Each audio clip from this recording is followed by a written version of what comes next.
नमस्कार। Public view के audio bulletin में आपका स्वागत है। तारीख है 22 मई और दिन है शुक्रवार। सबसे पहले आज की सुर्खियां।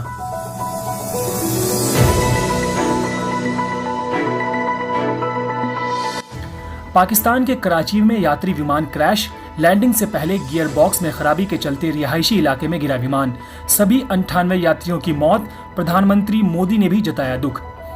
बंगाल और उड़ीसा में प्रधानमंत्री मोदी ने किया हवाई सर्वे, अम्फान तूफान से हुई तबाही का लिया जायजा। पश्चिम बंगाल को 1000 करोड़, उड़ीसा को 500 करोड़ की दी मदद। कोरोना पर स्वास्थ्य मंत्रालय का बड़ा बयान, कहा अगर लॉकडाउन नहीं होता तो 36 से 70 लाख होते पॉजिटिव केस, 23 लाख केस बढ़ने से रोका। दिल्ली में लगातार चौथे दिन कोरोना के नए मामलों में रिकॉर्ड बढ़ोतरी, पिछले 24 घंटे में 660 नए मामले, 14 मौत, मरीजों का आंकड़ा 12,000 के पार। आरबीआई ने लोन मोरेटोरियम में 3 महीने की और दी राहत, 31 अगस्त तक ईएमआई न चुकाने की मिली सुविधा, रेपो रेट में 40 बेसिस पॉइंट की कटौती।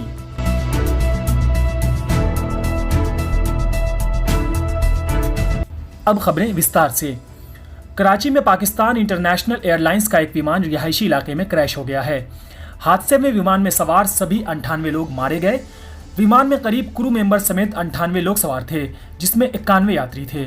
विमान ने लाहौर से उड़ान भरी थी। लैंडिंग से पहले विमान के पहिए नहीं खुलने की वजह से हादसा होने की बात सामने आई है। विमान क्रैश होने की वजह से कई मकानों में आग लग गई। हादसे की जगह भी कुछ लोगों के मारे जाने की आशंका है। कोरोना वायरस संकट के बीच पीएम मोदी 83 दिनों के बाद पहली बार दिल्ली से बाहर निकले। पीएम ने पश्चिम बंगाल का दौरा कर अम्फन तूफान से हुए नुकसान का हवाई सर्वे कर जायजा लिया। पीएम मोदी ने पश्चिम बंगाल के लिए 100 करोड़ रुपए की आर्थिक मदद की घोषणा की। साथ ही मृतकों के परिजनों को 2 लाख रुपए के मुआवजे का ऐलान किया और घायलों को 50,000 रुपए देने की बात कही। पीएम ने कहा पूरा देश बंगाल के साथ खड़ा है। बंगाल में तूफान से 80 लोगों की मौत हुई है। पश्चिम बंगाल के तूफान ग्रस्त इलाकों का जायजा लेने के बाद प्रधानमंत्री मोदी उड़ीसा पहुंचे। बता दें कि उड़ीसा में भी तूफान ने काफी तबाही मचाई है। पीएम मोदी ने सीएम नवीन पटनायक के साथ हवाई सर्वे के जरिए तूफान प्रभावित इलाकों का हाल जाना। साथ ही पीएम मोदी ने हवाई सर्वे के बाद समीक्षा बैठक करके उड़ीसा को 500 करोड़ की मदद देने का ऐलान किया। मिनिस्ट्री ऑफ स्टैटिस्टिक्स ने कहा कि अगर लॉकडाउन नहीं होता तो देश में 36 से 70 लाख कोरोना के मरीज हो सकते थे।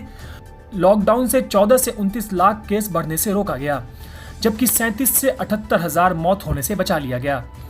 देश में पिछले 24 घंटे में अब तक का सबसे ज्यादा 6,088 नए केस मिले हैं, जबकि 148 लोगों की मौत हो गई है। आज लगातार चौथे दिन 1 लाख से ज्यादा लोगों के टेस्ट किए गए। अब तक 1,19,000 से ज्यादा केस मिल चुके हैं, जबकि 3600 से ज्यादा मौत हो चुकी है। दिल्ली में लगातार चौथे दिन कोरोना के नए केसों में रिकॉर्ड इजाफा हुआ है। पिछले 24 घंटे में 660 कोरोना के नए केस सामने आए हैं, जबकि 24 घंटे में 14 लोगों की मौत हो गई है। आज एम्स के एक रसोइये की भी कोरोना से मौत हो गई।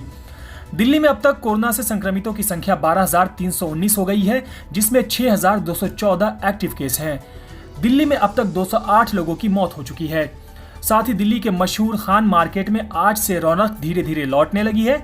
लॉकडाउन के बीच मिली छूट के बाद यहां ऑड इवन की तर्ज पर आज दुकानें खुली। बता दें कि मार्केट को खोलने से पहले पूरे इलाके को सैनिटाइज किया गया था। इसके अलावा दुकानदार भी कोरोना से बचाव के लिए सारी जरूरी एहतियात बरत रहे हैं। लॉकडाउन से पस्त अर्थव्यवस्था को एक और बूस्टर देते हुए आरबीआई ने रेपो रेट में 40 बेसिस पॉइंट की कटौती कर दी है। रेपो रेट कम होने से आपकी ईएमआई का बोझ कम होगा। मोरेटोरियम को 3 महीने और बढ़ाया गया है। अगस्त तक ईएमआई न चुकाने की सुविधा मिली है। आरबीआई ने दाल की कीमतों के बढ़ने पर चिंता जताई है। इसके साथ ही आरबीआई ने कहा कि डिमांड और प्रोडक्शन कम होने से अर्थव्यवस्था पर बुरी मार पड़ी है। 2020-21 में जीडीपी ग्रोथ नेगेटिव रहेगी। आज के बुलेटिन में बस इतना ही। हमें दीजिए इजाजत। शुभ रात्रि।